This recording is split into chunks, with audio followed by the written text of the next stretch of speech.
غدا جمعة الكرامة. أنا نصيحتي إن احنا نبدأ ننزل من النهاردة بعد صلاة العشاء تحت بيوتنا. بعد صلاة العشاء تحت بيوتنا نتدرب إن احنا نآمن لبعض، نتدرب إن احنا ننزل تحت بيوتنا. نزولك تحت بيتك وسط اخواتك وأهل منطقتك هيفيدك مش هيضرك. أولا انت هتبني الثقة بينك وبينهم، وكل واحد فينا هيكون مسؤوليته أمن أخوه اللي جنبه.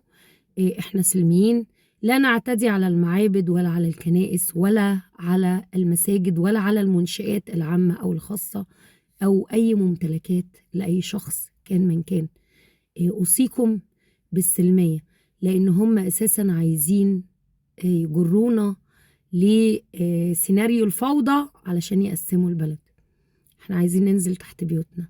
النزول تحت بيوتنا مش هيخليهم يقبضوا عليك، النزول تحت بيوتنا هيضمن سلامتنا، لان محدش هيجيلك تحت بيتك. اديك شفت اهلنا في الوراق، راجل واحد بالامه المصريه بالكامل، راجل واحد من ظهر ابوه رضع من حليب امه، وقف وقاوم لوحده بطوله عند بيته. لان عند بيتك محدش هيقدر يجي ينكل بيك عند بيتك، لان هم هيبقوا خايفين ان يكون في حاجه جوه البيت فوق تتعمل من فوق، مش عارف ايه، تتلقح عليهم والكلام ده. فهمتوا؟ والقصه كلها مبنيه على ايه؟ مبنيه على وجودنا كلنا مع بعض، استشعارنا كلنا الخطر المحيط بالوطن. الحكومه الما يسمى جديده بتقولك الحل الوحيد مبادله الديون.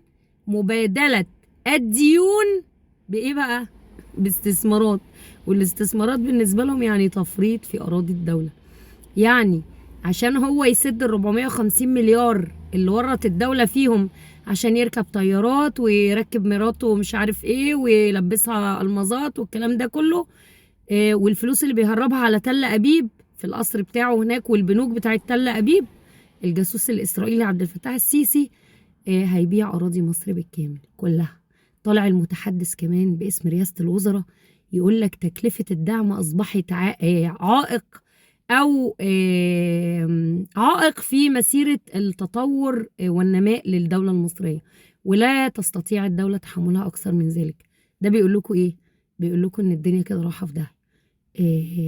يومين الجايين هيزودوا كمان أسعار السجاير. ده أنا جايبه لكم الأخبار دي من عندهم. يعني الدنيا عمالة تسود تسود تسود.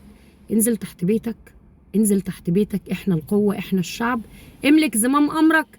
اتدرب النهاردة من بعد صلاة العشاء ان شاء الله، وصوروا.